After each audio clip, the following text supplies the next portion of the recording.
See when we're live. No cussing, right? Good luck with that shit. Mine's rated explicit also, just in case. Is it? You got enough room there? Yeah, I'm trying to get a little more juice, but I think we're good now. All right, cool.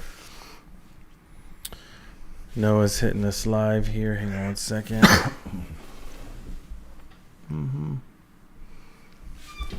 You going CG next week or 2 weeks? Oh, yeah.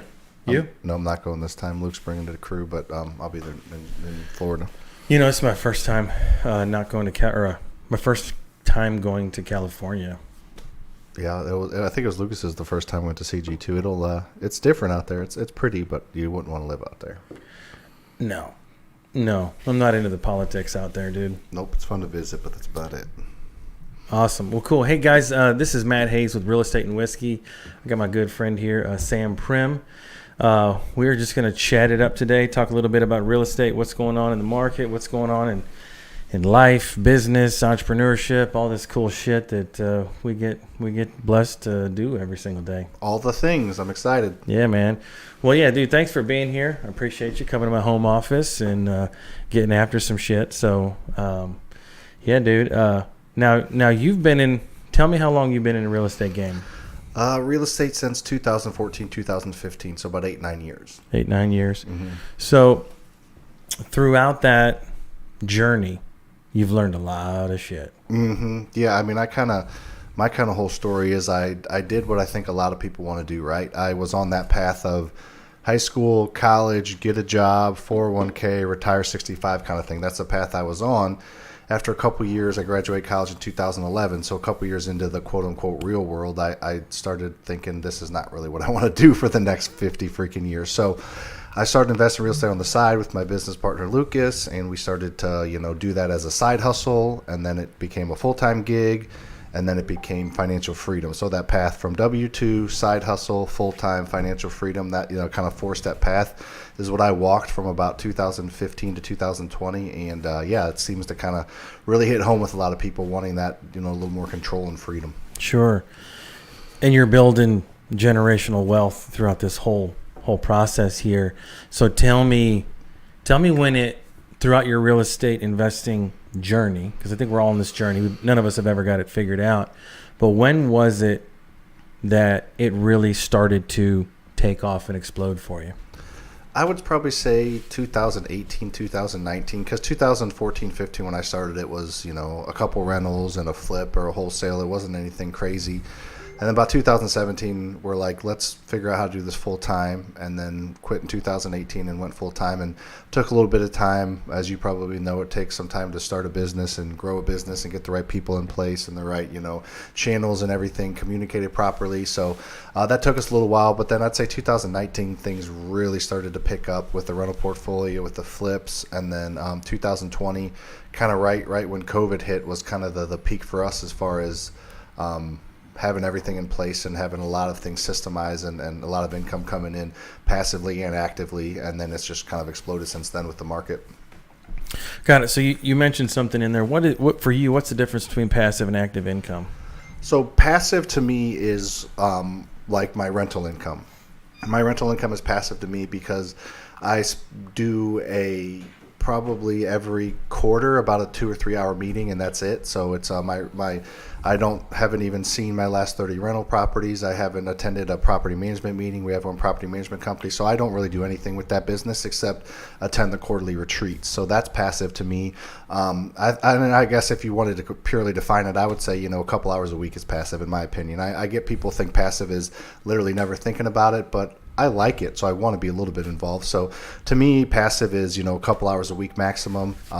And then the active side is, my social media stuff and my education, and then a little bit of the flipping as well.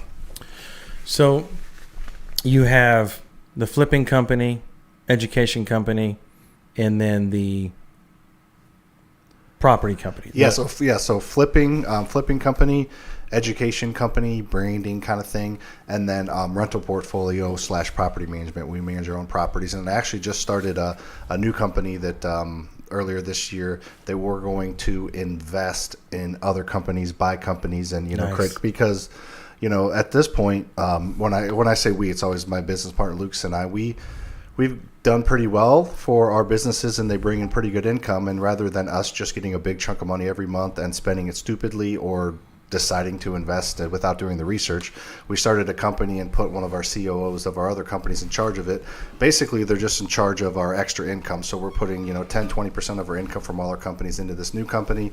That company's going to invest wisely, buy precious metals, invest in the stock market at the right time, but also buy equity shares of other companies and potentially buy other companies out. Like we've looked at, today we were talking about a pool service company that we're looking at buying that services pools. So things like that. So we kind of got to try to diversify a little bit as well. I got a granite company you can take a peek at. Well, there you go. You're looking to sell? No, we're not looking to sell. But 4 times, 5 times? I don't know. Let's talk about it after this. If anyone from the granite companies listen to this, they probably kill me. No, that thing, it's a very good business, and we don't want to see that thing out of our control. Well, you see the power, though, of having multiple businesses kind of in similar / different industries. Granted, with the homes and stuff is different. So that's kind of what we're building towards. Yeah, and at the end of the day, I love the multiple streams of income. For me, it's self-preservation, and it's the lifestyle that I want to live with my family, and all. I want to be their hero. So for me, like, I love having this massive diversification rather than going down one lane or one job or whatever and investing everything I have into that one career. Like, I know it sounds silly, but you open up the app on your checking account and you see all these different company deposits that you own, and it's nice not to be pigeonholed to one specific lane of a business, because let's just hypothetically say one of those takes a little bit of a dip. Well, now what do you do, right? So being diversified, I love that idea. I love what you're doing with that. I'd actually like to talk to you a little bit more about it. So you mentioned all these different companies. How did you grow and do all of these different things in such a short period of time? Yeah, that's a great question, and I wanted to dig into that a little bit more, because having those multiple streams not only is diversification, it allows you to try things you couldn't have tried. If I didn't have my flipping company income, I couldn't have spent 18 months, 2 years on a break-even education company. I was figuring that out, but I had income coming in from flipping and from rentals and a few different things. I was able to spend 30 hours a week just on social media, growing a brand, grinding it out for 2 freaking years without really making any money. Wow. 2020, we netted as a company, Faster Freedom, my education brand, $41,000. So I was able to do that because of multiple streams. It not only diversifies you when one is dipping, but it also diversifies you and allows you to do different things and try new things. And just happened to be, education is now, got the most opportunity out of all of them combined. But I wouldn't have been able to do that if I did not have those other streams of income. So that's huge. That's a huge part of it.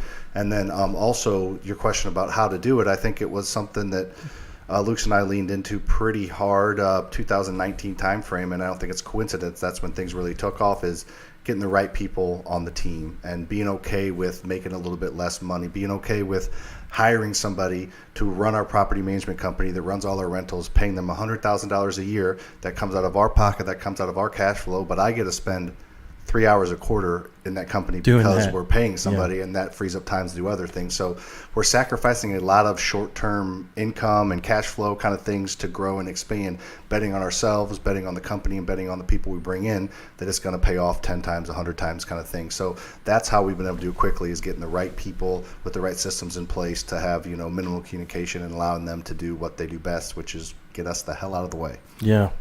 And sometimes we can get in our own way. Oh, yeah. And trust me, I've been that guy. I've gotten in my own way, and especially like with that granite company, putting the right people in place to run that. Literally, we have one breakfast a month. All the owners get together with a few key players in the business, and we talk. And that business has close to 28 employees now. Wow. Okay. Yeah. And it's a difficult business to run if you don't know what Countertops is all about. And I absolutely knew nothing about them other than how to buy them when I bought it. So it was an interesting learning curve. But, it's a true testament to getting the right people in place. Because, I've been asked this question a couple of times, like, how do you do so much? And and everything like that. Well, it's having key people in the place. But then I ask, myself that question is, how does that business grow if I wasn't there? Like, will it grow? Like, will Faster Freedom, will FasterHouse, will all these businesses grow if Sam takes a back seat? You know what I mean? Mm-hmm. And I'm not yet to that point. I'm not yet ready to say, yes, they will, because I still value my input. And I'm working my freaking ass off to grow my social media. I've seen people around me do it. And I took a back seat to all of that when I was grinding and other things. Mm-hmm. And so definitely kudos to you for doing what you did. And how many employees are you guys up to now? I don't know the exact amount. I would say I think we're right around 40 with the companies. With the companies that we have. Yep. Man, that's awesome. Yeah, no, it's fun. It's fun to see your team grow. We're very, very team oriented, and letting our team and allowing them and helping them create wealth themselves. We have, I think, probably over 500 rental doors now in our team, and Luke's and I own 270 of them. Awesome. So there's 250, 300 rental doors owned by our employees. Our construction manager owns 42 rentals himself. Some of our buyers own 30 rentals. So we're happy to feed them deals and help fund them and do things to help them grow their wealth. That's just selfishly, it's an employee retention thing. We haven't had somebody voluntarily leave our company in 3 years, which is something we're really proud of. So when we get them in, we take care of them and they do their job, and it usually works for everybody. How do you determine who gets what lead that comes in the door?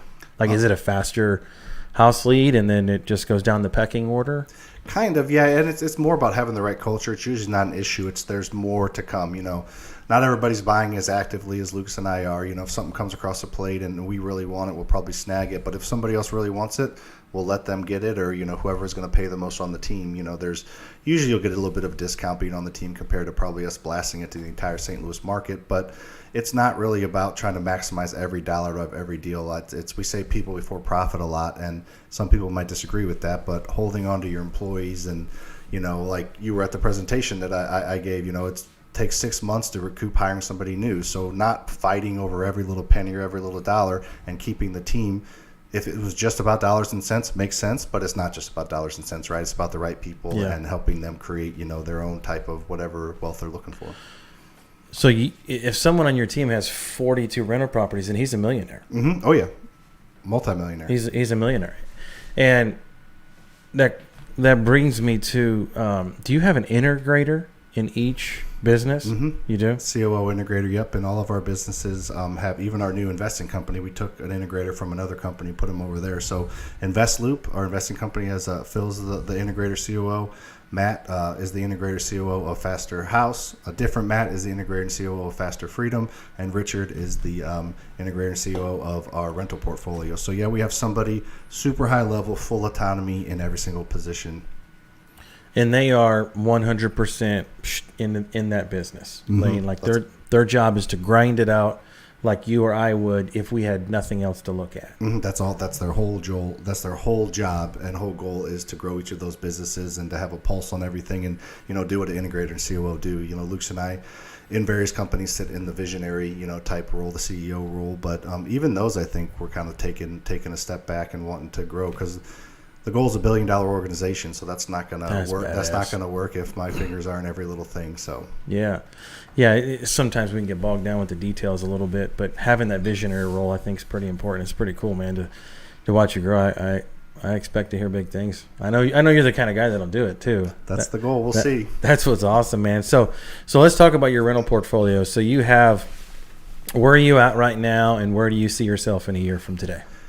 Yeah, so right now we just bought a couple, and we've actually sold a little more than I like, but we sold a handful in the past 6 months. I think we're sitting around like 265-ish. That's the thing. I don't know exactly how many rentals I own. That's some people would say that's cool, or some people say that's not. Fucking awesome, dude. So we're around 265 rentals, right around that $42 million mark. Our goal was to just kind of buy good singles, and we've looked at multifamilies and things that just the numbers hadn't made sense with the higher interest rates. Our goal is to kind of take it easy, get our systems in place this year, because we've grown so quickly, trying to play catch up with property management. But I say that next week we're flying down to Branson to look at a motel that we could turn into a bunch of short-term rentals right there on the. Oh, that's nice. That's my spot. There you go. Yeah, so I might be talking to you about that. So it's on the lake. So we're actually some kind of cool is where I just actually put it on the card this morning. We're flying a private jet down there. Oh shit! Not to like brag. Of course it's cool, but it's 5 hours. So us and like 3 or 4 employees times for 2 days, or spend $13,000 on a private jet there and back, 48-minute flight in the same day. It financially makes sense, and it's also cool. It creates some content around it. Sure. Not the braggadocious content. It's like, yeah, we spent money on this because of the deal, the potential equity in the deal. We'll take it out of the deal. It's a write-off. So kind of put my normal dude spin on a private jet, video and things like that, as opposed to all the braggadocious bullshit that you see out there. Oh yeah, like I took one for vacation or whatever the case may be. But this is a business decision because it's time. 1,000%. And Blair and I get, I more than most, I freak out about my time. Mm-hmm. Like when something gets added to the schedule, like my instant thought is, how can I accomplish that without putting it on my schedule? Because that's the first thing I do every night before I go to bed, and every morning when I wake up. I look at all the calls I got to make, all the tasks I got to complete. Then I look at the next 2 weeks. It's like, and then we have this task that we have to do. It's like family comes first, and then everything business oriented or related, or when I'm out of town or whatever. It's like, how can I not do those things? How can I accomplish the same goal and then figure out how to shift it? So, no, if you're taking a few people from the team, you're going to pull them out of their spot for the entire day, drive down. Oh, it'll be a fun trip, right? But how much work are we not getting done? How less productive are we going to be? Right. And then, of course, if you can afford it in the deal, I mean, it makes complete sense. Yeah. So, and it is badass. I don't think that like it's not cool to be like it's something that's really cool. We're actually able to bring eight people now, so we Nice. Can bring a couple more people to experience it there and back in the day. And yeah, it monetarily and numbers, dollars and cents makes sense, rather than, because it'd be 2 days, 5 hours down there, looking at everything, or driving back that same day, missing time with people's families, or just having 2 full days down there. So yeah, we're excited about it. Yeah, that's awesome. When are you guys going? Wednesday next week. Oh, not badass, dude. Mm-hmm. Right on. Mm-hmm. Let me know how it goes, man. Yeah, I will. I want to hear about this thing. So you could turn it. How many units is it? It's 19. It's got a pool. It's got a little event center as well. So it's something that a couple bought a few years ago, and they're like traveling the world and just haven't really put any time into it. And it's half. They rehabbed a couple of them, not all of them. It just hasn't. They're trying to get out what they bought it for 2 years ago. So wow. there's a lot of potential there. We're going to go down there and analyze the opportunities. We're bringing some inspectors with us, and going to look at everything, get some footage, and decide does it make sense to do all short-term rentals? Should we try long-term and short-term? We can turn them into condominiums if we want. We've talked to some people down there. One of our connections down there is like, yeah, you have the option if you want to turn these into condos and sell them. You could do the hotel, you could do a short-term rentals, or you could do long-term rentals. So we're going to analyze it and figure out what makes most sense. Absolutely. You could be like a little boutique hotel. Mm-hmm. Yeah, it's an option. Are they one bed, one bath? They're most of them are 2 or 3 beds. There's a lot of 3 beds. They all have a fireplace in them. It's like 5 minutes south of Silver Dollar City, right there, not too far from the Branson Airport, and so it's a prime location. What's the if you don't mind me asking, what's the all-in number you guys are projecting on that project would be? Like 1.1. What? That's it? That's why we're flying down there. Shit, bro. Man. After everything, that's after putting $300,000-$400,000 into it. Oh my God! That's why we're flying down there, and that's why we're deciding to potentially snag it. When a year we were kind of going to pump the brakes a little bit, but Luke, that's something that Luke's and I, we don't do everything right, but that's something we do. Great opportunities, we don't let them slip. We'll figure it out. We'll work harder. Yeah. We'll hire the right people.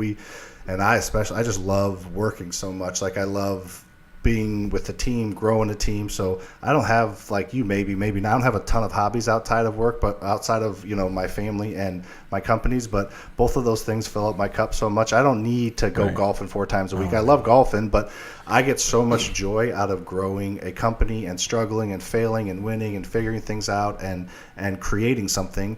And I get more joy in spending time with my family. So those 2 things are enough for me. And fortunately, one of the things I love most in life is just happens to build wealth. So it's kind of a lucky, I guess, to some degree. But that's what I like to do. I think you and I are completely aligned there because I am a complete workaholic. Like My hobbies literally are sitting in the stands watching my kids play sports. Mm-hmm. Like, that's my hobby.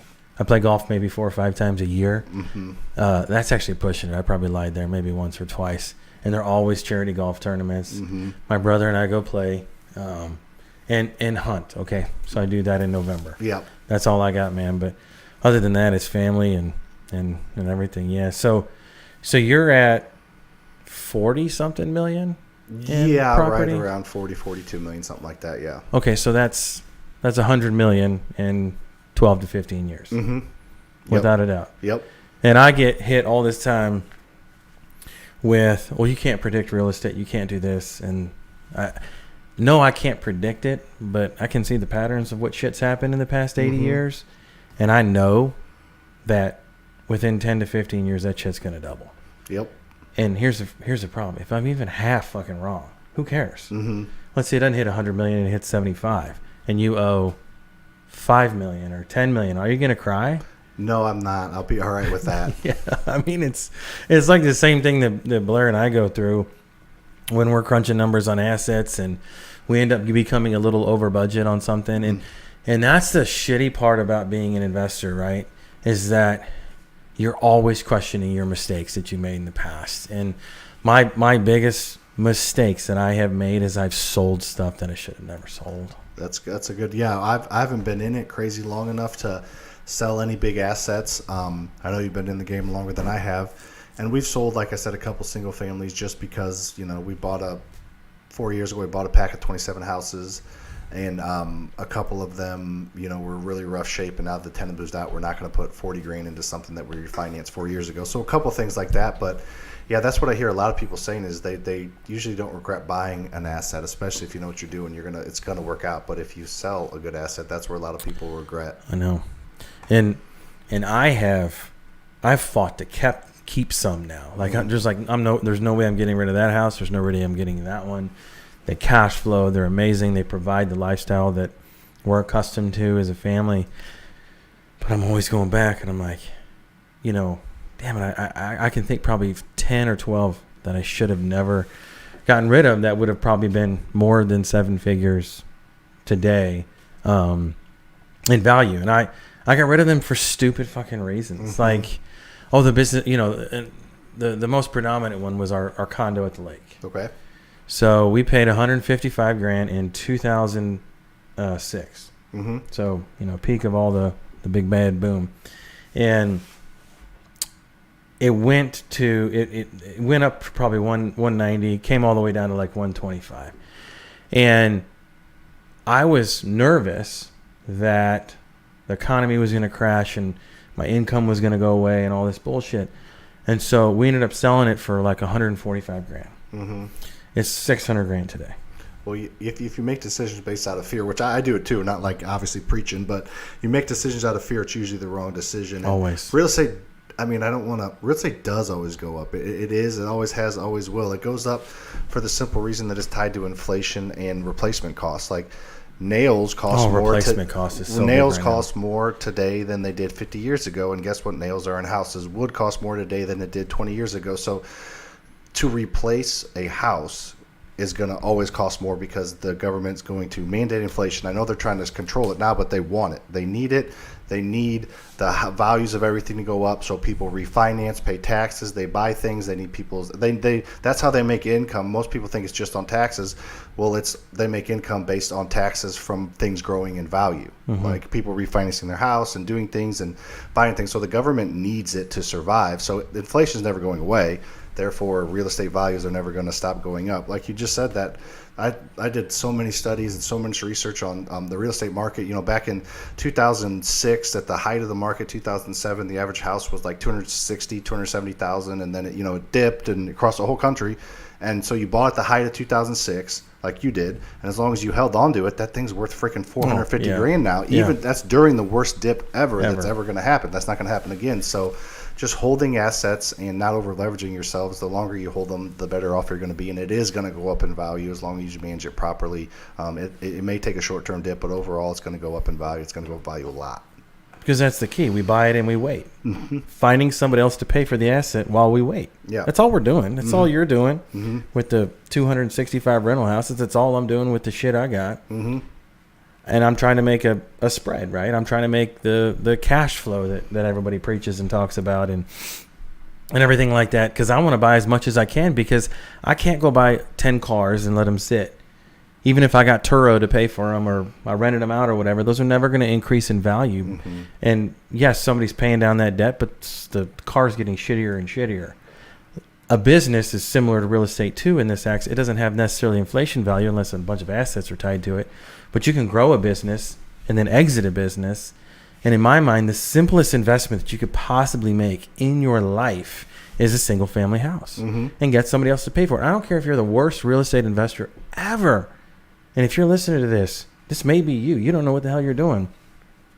I would encourage you to find a mentor, but I would also encourage you to at least buy one house you don't live in that somebody else pays for. Because it's going to outperform any 401k, IRA, whatever the hell you're doing there. And, 10, 15 years, you're going to have that thing almost paid off, and it's probably going to double in value. And now you've got 200, 300 grand on one house, and maybe you didn't make much a month off of it, but at least you have something there. And that's why Sam and I are trying to get to hundreds and thousands of these so that we can one day have this massive exit, right? Yeah, for sure. So, wealth's created, like you just said, in equity and assets. It's not created through cash flow. It's not created through wholesaling, flipping. It's created through equity and assets. And business is a perfect example. That's why we started the company, to get equity and other things besides just real estate, because that's where people create wealth. Jeff Bezos isn't the third or fourth richest person in the world because of his cash. It's because of his equity in Amazon business. So I'm not smart enough to start Amazon, so I just do it with houses, right? So that's something that everybody can manage. And every single family house that I buy, I just chalk off that's 200 grand the next 10 years with house values going up, tenants paying the mortgage down, and cash flow. That's tax-free cash flow. That's 200 grand in 10 years. So like every one, 200 grand, 200 grand, 200 grand, 200 grand. And that's bored itself out even more than that. Like, we did the math. We make 10 grand a day in values going up, tenants paying the mortgage down, and cash flow, like all of it. So just in the background, right? And not doing anything. And the coolest part we didn't even mention, Matt, is I did all that without using any of my own money. Yeah. I use a private lender's money. Talk to me about that. I use a private lender's money to buy the house.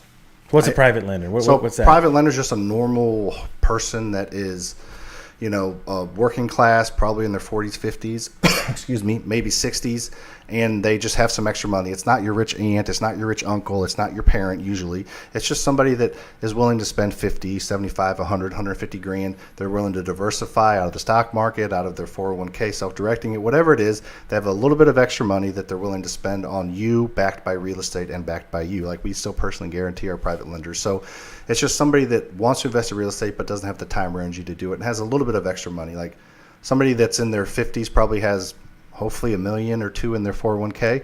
Just see if they'll self-direct that or their IRA, a couple $100,000 for you that you can give them 10, 12% return on, kind of thing. So it's just normal people. So I use private lenders to buy houses. I use banks to pay off the private lenders, and then I use rent to pay off the bank.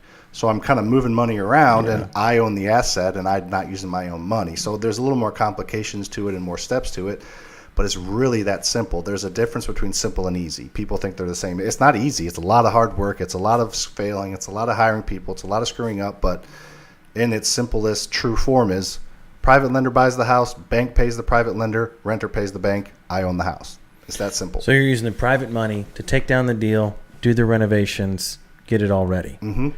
And then when you're ready, when it's done, and you get a renter in there, then you're like, okay, Mr. Banker, I got a nice asset here. It's all cleaned. It's rented. Cash. It's producing cash flow. So at what point, explain to me the timeline on all that.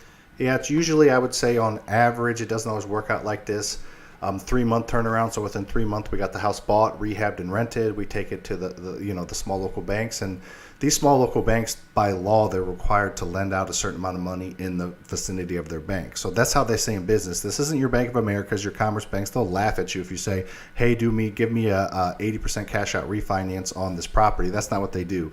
They make their money by selling their notes and depository accounts. But these small local banks that are in every single market, they stay in business by holding the loan themselves and arbitraging it, making a little bit on the interest every single month, and they have to lend, not to you. Like, you can't be a 200 credit score and, be in bankruptcy and and have them lend to you, but they will lend to you, and they'll fight over your business if it's a good asset. The banks understand that in single-family rental that's producing more rent than the expenses is like gold. They will fund it all day, every single day, and they'll keep doing it, and they'll fight over your business to do it, because that's how they stay in business, and they see that it's a good quality investment for you and them, and they want to grow too. Small local banks are, they're business owners just that own a bank. It's not like a board of this huge board that owns Bank of America that's trying to do all these crazy things. They're people in your community that want to grow your community. 100%. And I'm a true testament of that, because that's all we use is the Midwest Regional Bank down the street, but it's in Festus. Mm-hmm. What are you getting right now on terms? What are the terms you're paying? I wish I could tell you again one of those passive income things. I can tell you a little. I mean, I know that we're last we did a 3-pack refinance because I don't even have to sign on everything anymore.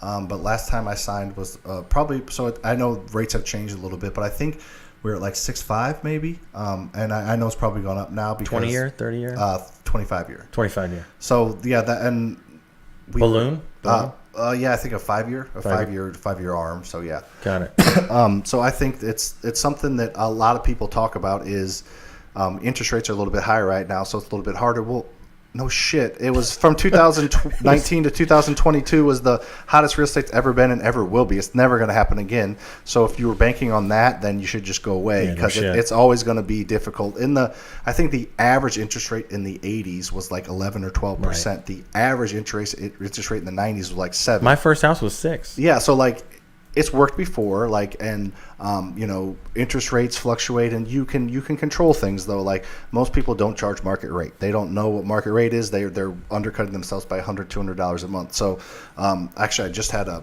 article.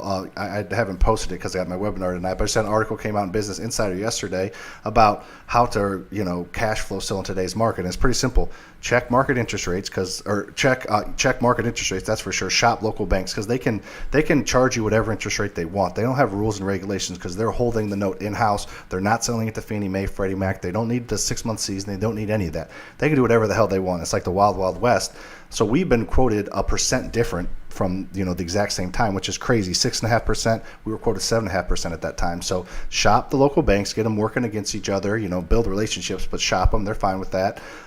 Look at market rate, because you're probably low on your market rent. So if you can get a little better interest rate, and you can get an extra $100, $150 a month that you were getting, and you can extend it as far as possible. A lot of people are like 15, 20-year mortgages to pay it off. No, now's not the time for that. Put it on 25 or 30 year if possible. If you do those 3 things, you still should cash flow and never have to spend any of your own money to buy it or own it. So just some tips that it's a little bit harder. Yeah, before everyone was just whatever bank you want to go to, give them, they'll quote you. Everybody's low right now. They're borrowing money from the government at 0, so they're not really worried about it. They're arbitraging just fine.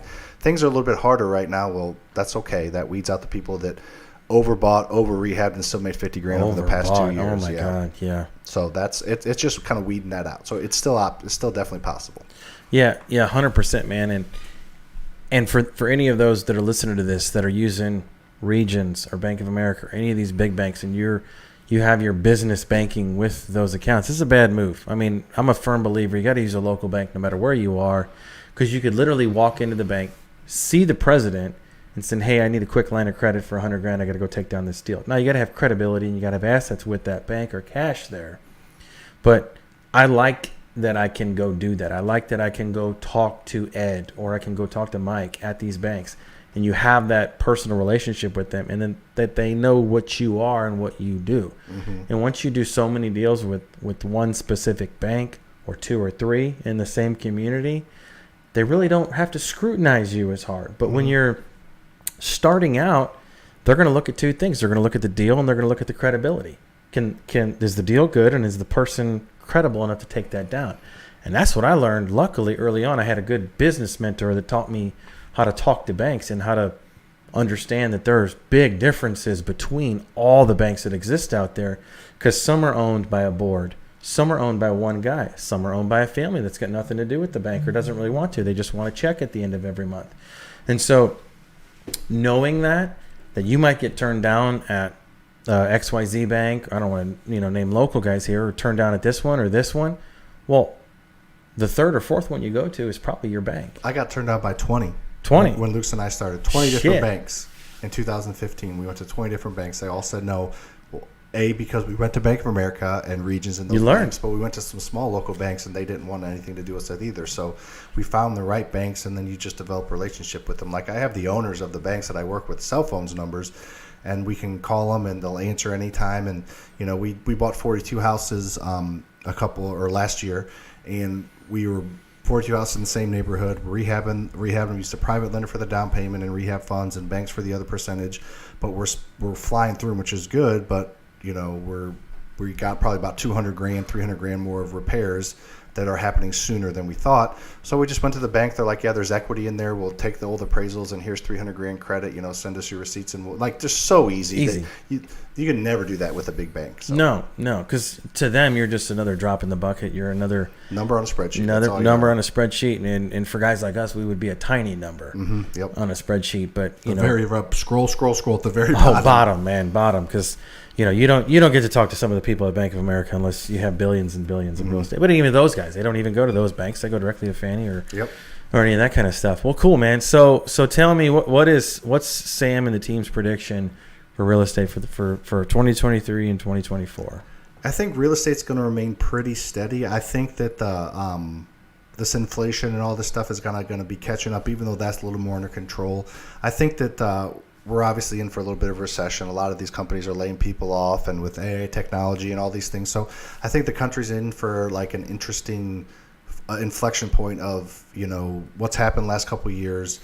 Technology kind of disrupting the economy a little bit. So I think the economy's in for a rougher next 12 to 18 months, but I think real estate is going to be affected by the economy rather than the economy affected by real estate like it was last time in 08. It's a big difference. A huge difference. But I do think that real estate's going to remain strong. I mean, all these hedge funds are still buying. JP Morgan's buying houses. Everybody's still buying houses, because if you're investing in real estate and buying single family rentals, that's like the best asset you can own in the entire world. Owning a house and soil in the United States of America is the best investment you can own. Nobody's going to take it away from you. The government's not going to take away houses unless they're putting a highway through an eminent domain kind of shit.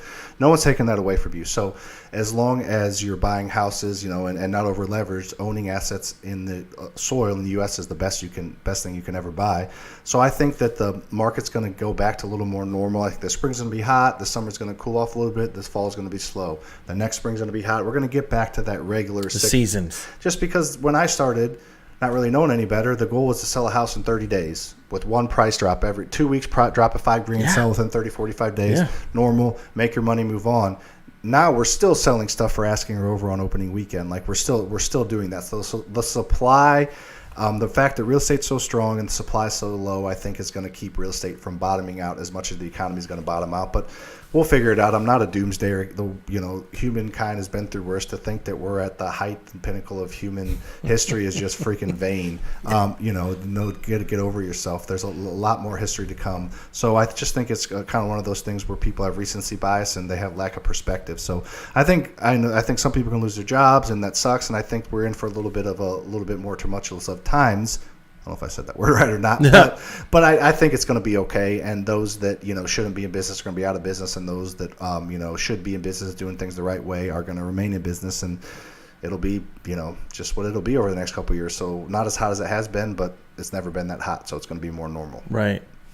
No, I 100% agree with you, and I'm still trying to figure out if all these layoffs that are happening are because we're getting to a more normalized economy. Probably because of what happened with COVID.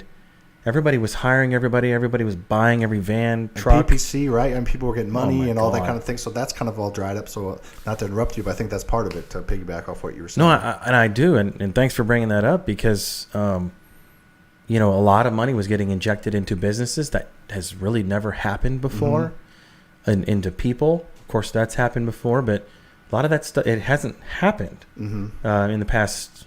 I don't know, in the last year or something like that. So a lot of this is all getting dried up. So I wonder, and I'm not a chart guy, so I can't read the when they talk about the inverted yield curve, and Brian, my financial director, talked about, he explains to me 20 times and my head still spins. Mm-hmm. But what I see now is that people need to get better at what they're already doing. Mm-hmm. You know, like if you're a real estate investor, or even if you're an agent, and you got started in 2021, 2020, I'm sorry. That's not how it always is. I think you're kind of realizing that by now. But it's time to get better and figure out how to improve that one skill that you're already working on, and then maybe get a side hustle and get a piece of real estate while you're at it. Yeah, no, there's going to be plenty of opportunities, even if it's going to be worse than what we were saying. You know, you were, I think, in the game a little bit more than I was, or definitely more than I was back in 08, 9, 10. People literally, very, very, very, very smart people thought real estate was dead, like it was never coming back. I know. And then look what's happened since. Yeah, I mean, it's gonna. So just having some perspective, I guess, is something. One of the few strengths that I feel like I have is just having perspective on pretty much everything, but especially something like this. Like, you know, it's not gonna be easy. I get it, but that's okay. It's still gonna be possible, and we still live in, you know, the U.S. There's still plenty of opportunities to make things work. So the people that, you know, are complaining and are never going to take action and think that the world's ending, that's fine. You can think that. That doesn't mean it's true. Right. Yeah. And honestly, if you're going to, I really don't care. So I'm going to point out a couple of things there. The Midwest. Mm-hmm. I love the Midwest. Mm-hmm. Fuck you, Ryan. Sorry. There you go. Yeah. You know which Ryan we're talking about. Mr. Pineda talking about how he hates our freaking Midwest. He wouldn't, you know, for $25 million, he wouldn't move here. I'm like, that's fucking stupid. But anyways, our real estate doesn't get cut in half like Vegas does when you hit a hiccup in the market. Well, our real estate is slower. We drop 10%, 5%. And people freak out around here. Even in 08, when that shit went down, we did not get cut in half like any of these markets that shot up, like tripled in real estate value. Well, they all got, okay, they came down 60, 70%. We didn't do that. Look at that. That was fucking hilarious. I had my voice recorder on, so I was typing everything I was saying. There you go. Post it. But anyways, I mean, that's just why I think that the Midwest is such a awesome place to own, to buy, to live. We have seasons here. You know, we don't have 120 degree heat, but hey, man, anyways, and I'm a firm believer that I do think that the market is headed for something, but I don't want to be one of these doomsday guys that's going to make a prediction that all the gurus on social media right now are making, that the market's going to crash, you're all screwed, you know, go run for the hills. I like to listen to the news and not the noise. I think, who was saying that at CG? I mean, Jason says a lot. Frank says that a lot. Frank was saying it. He's like, dude, you got to listen to the news, not the noise. And I'm like, yeah, I never thought about it like that. Like, stop listening to the people's opinions and start looking at the data and the facts. Well, just peel it back a layer. The news, all the news channels, from Fox to CNBC, wherever you sit on that, to people on YouTube, like, they get paid for views and they want to get views. Like, I don't make very much off my YouTube channel, so I don't do it for, you know, to get paid by the views. I do it to put out, you know, information that I believe in. So people that are calling for a crash, if you see a video, and this is just human nature, if you see two videos, my video says we're in for, or my video that says, you know, you can make money in 2023, and the video above it says, you know, the real estate market's crashing, sell now or you're going to be in jail, they're going to watch the top video. Yeah, they are. So fear-mongering has that shock factor. It used to be sex sells, now it's fear-mongering sells. There's just fear whores everywhere that just drive me crazy. Like, Meet Kevin's one of them. I just saw a video the other day that was Meet Kevin. He's got a couple million followers on YouTube, and he's like, you look at his stuff, it's everything, the world's burning, fire, everything. It's just super, super negative. And then the other one was his video was about the recession. He's like, there might not be a recession anymore. And you know what the title was? Recession is canceled. Like, he's even goes negative on that. So I just hate the negative, you know, fear mongering out there, because most of those people don't really honestly believe it. And you watch the video and they're not saying that the world's ending, but how YouTube works is an incredible video gets a 10% click-through rate. So one of Meet Kevin's videos gets 1 million views, 900,000 people scroll past it and they see that the world is ending, 10% click on it and they see, because he's a smart guy and he circles it to it's not really that bad, but 90% of people think the world's ending because of the thumbnail. So that's just a little bit of a tangent I went down. Just, I hate the fear-mongering that's out there. Nobody knows for sure. Why would you try and scare people into watching a video? It just drives me nuts. No, yeah, or you could color your hair green, Or I've been waiting for you to do that, man. you're going to be waiting a while. Okay, I know. So, and that's so I'm working on growing my Instagram. For those of you guys that know, you're probably always getting invites from me for Instagram and stuff. But I've started to notice the people that lied to get their followers. Oh yeah, you can tell. Oh my God, I didn't know that was a thing until, like, I don't know. You're going to get messages, if you haven't been, nonstop from people saying, "Hey, I'll grow your audience, real people, all these things." All the time. And then people do that because it sounds like, okay, do it. That's super, But the algorithms don't work like that. They're going to look at your content, your followers, and if something's not right, they're not going to push it. So that's a bad thing. There's no cheat code. You just got to slowly grow I've gotten people that want to sell me their groups with like 500,000 followers for like $1,000 or something, and I'm like, well, that's stupid. Like, I don't even know who they are. They're not interested. They're not real. They're not interested in my content. And so I started noticing some of the influencers or whatever that have, like, and there's one, I'm not gonna say his name because he's actually a friend of mine. He's got 1.2 million followers, and I'm like, damn, that's a lot. Then you go into his lives, and you notice when someone goes live, how many people show up on their lives. It's pretty easy to. Well, he has like 20, 30 people show up his live. Yeah, no, that's a great point. Lives are the best way to tell because algorithms go up and down. Like TikTok right now, super down. I have freaking 1.7 million followers on TikTok, and my videos are getting 10 to 20,000 views. And I didn't buy one follower on TikTok, I promise. So the algorithms, but lives you can tell because like Instagram lives, I would say there's probably no exact formula, but every 100,000 or so should give you 50-ish. I've noticed that when you hit, you instantly get like 250, 300 people show up. And some stay or leave. But yeah, that's what I'll get. Yeah. Then it'll hover around, depending if I'm just doing Q&A, if I'm teaching, but it'll hover like 75 to 150, and that's with my 260 or whatever, 70,000 followers I have. But yeah, I went live with somebody the other day that is 80,000, and I went live and there was no tick when they joined. So and I look at their videos, they get 100 views. So you can easily tell. Yeah, you can 100% tell. And I am just trying to grow people that are interested in this Airbnb space, and to talk about the what you said a second ago about how the fear mongering and stuff is the Bigger Pockets put out a podcast, and they're really good about information. And so their podcast was the Airbnb bust. I'm like, oh man. So unfortunately I'm human. So when I see something like that and I'm in the Airbnb space, I get it. Yeah. I'm like, oh, fuck, what's going on? So I listened to the podcast, and it was all about how it's all going to be good. Don't worry. Like the people that got in it during COVID and threw a bunch of shit in their houses, and those houses aren't working because you didn't really invest in the business. You just were jumping on the Trump train or whatever the hell it was, right? Well, this time, like guys like me and my wife, like Blair, her heart and soul is in this business, and she, like, anytime someone leaves a suggestion or a bad review, like, she doesn't sleep at night. Like her job is so difficult because she takes everything so personally, and her name's on it, and the company's called Blair's House, and we're building a brand for ourselves, and we're doing it a little bit differently, and that's why we're having the success we're having, and freaking 83% occupancy in January, and everybody else was getting 40. So we're. Anyway, so I saw that, and I just immediately made me think about the Airbnb bust, which is a bunch of bullshit. We went from 50% occupancy nationwide pre-COVID, and it spiked to 60% in April after COVID.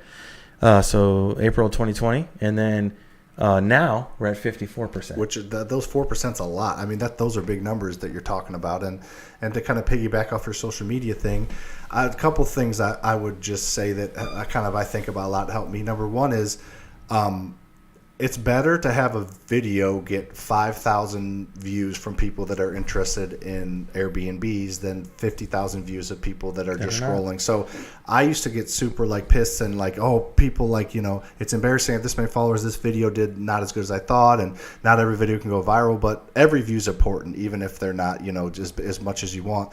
And the other thing is I think we're at a weird point in social media as well. I've heard a couple of people talk about it, not that many. So the last 2 years have been just virality, right? Viral video after viral video. TikTok created this algorithm that fed people based on what they liked, not based on the actual creator. So went from creator-led algorithm to content-led algorithm. That's why you go on TikTok, you scroll for 20 minutes, you'll only see the creator one time. So every viral video, you didn't have to have a following. You could have 100 followers and have a million view video. You could never do that on the other social media platforms. No way. So that was cool, and that was awesome. Ego, vanity, all the things. But now people have no connections with the creators. Like somebody that saw, I have 30 videos that have 1 million views on TikTok. People that saw those, and then I haven't created a viral video in a while for whatever reason, I suck or the algorithm sucks or whatever, they have no connection to me. So why would they ever spend money on my mentorship? Why would they ever even care about my content? So that's where I think why people views are down, because people views are down in the most educators right now. So I don't know if it's a good or bad time for you to be involved, but there's no connection with creators. So going back to creating stories where people can see your life, going live a lot, getting people to connect with you, because they're not going to see your video unless you create a viral video, especially on TikTok and most platforms. So you have to figure out how to connect with them, when before your followers are the ones that saw your videos, so they were already connected with you. So anyways, I think it's just an interesting point. Virality has been cool, but it's led to no connection with influencers. You have no connection because you see them once every 2 weeks when they create a viral video. Other than that, you're not seeing them. So that's the danger of having to just scroll through unlimited anything, as opposed to like going through people's profiles and viewing things. And jumping on their profile, because that's kind of what I used to do. And I technically still do it. Like when I are interested in hearing what someone has to say, like I'll actually click on them and then go see if we vibe. Like your vibe attracts your tribe, and I guess that's always believed in. But I love your point there that the fewer followers, quality totally beats the numbers. I think the 100%. Numbers is a vanity game. It is 100% vanity, and honestly, yeah, I might do good a little bit for your soul, but at the end of the day, I don't think it really does. No, yeah, I mean, I got caught up in that a little bit, like I said, because I just am so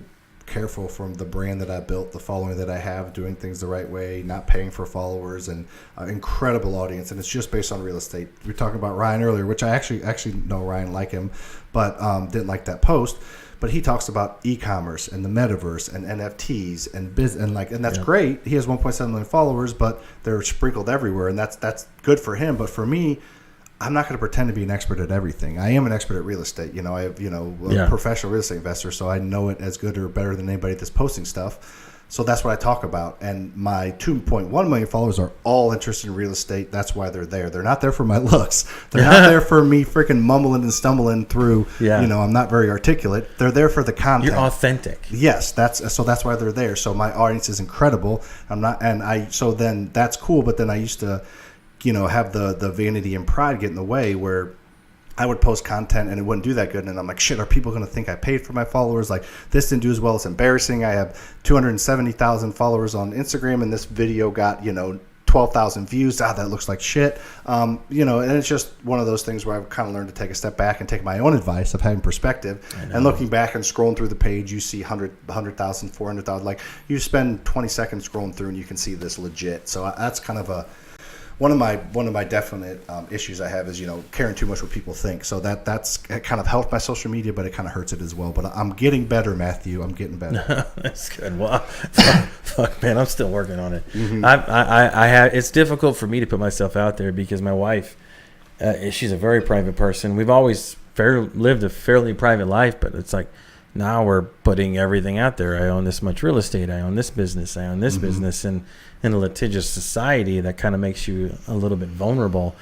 And so, I don't know how your wife feels about that, but mine is, she fucking hates it. She doesn't love it. That's why she's not on there a ton. I put my kids on there a little bit. Occasionally I'll put her on there, but she doesn't want the attention. She's like, I do videos in my house and there's laundry on there. Like, oh, people are going to say, like, I don't give a shit about that, but so I don't do a ton with the family on there for that reason. I do like to let people in a little bit, but it's one of those things where you got to show people, the real side of you, just to show that you're, legitimate and you're vulnerable. I mean, people, every time I do a video on my family or not real estate, it bombs. So people don't give a shit about my life, but some of them do. But in general, they want to hear the advice. They want to hear real life, actionable content based on things that I've actually done, didn't read about, and that's kind of my avenue. Is my mom was a teacher. I grew up in the Midwest. I graduated college in 2011 and made $17,000. And I'm not really that smart, but look what the hell I've done. Yeah. So you can do it too. That's kind of my lane, and I'm doing some cool things, and I figured out some cool things, and I'm going to show you exactly what I'm doing.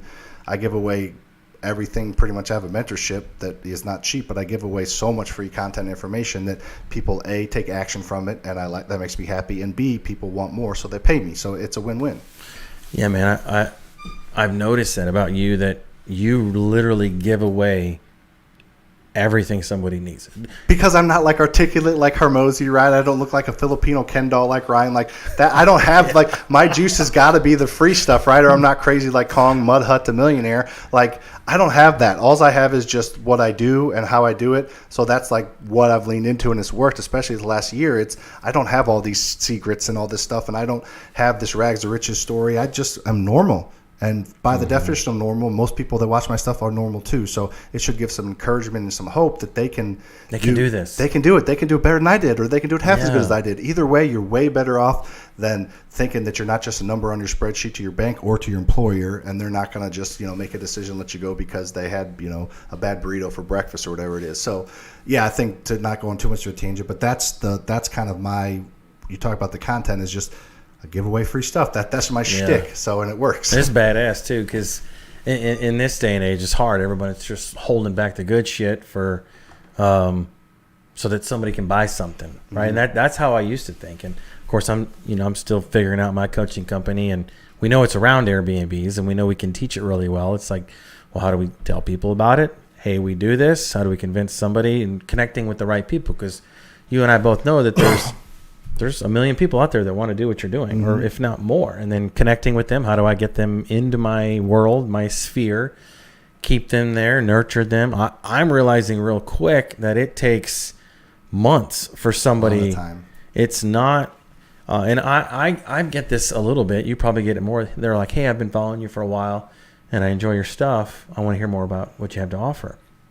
I don't get that much. I get maybe 1 or 2 a week.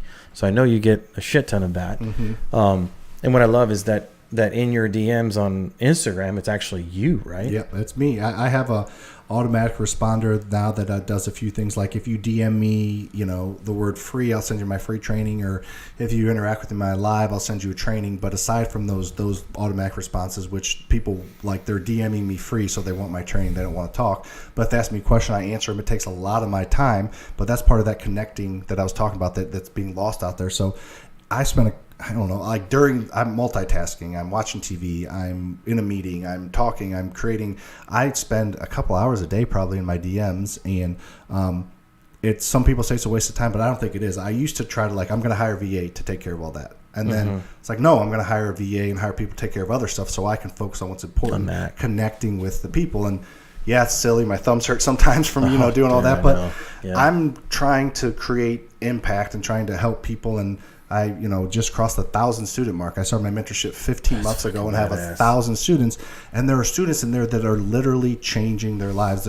One student I had a call with the other day bought 3 rentals in his first 4 months. Like, he makes $300,000 a year, and he's in his mid 40s, and he's like, I already added more to my net worth and my 401k in the past 4 months.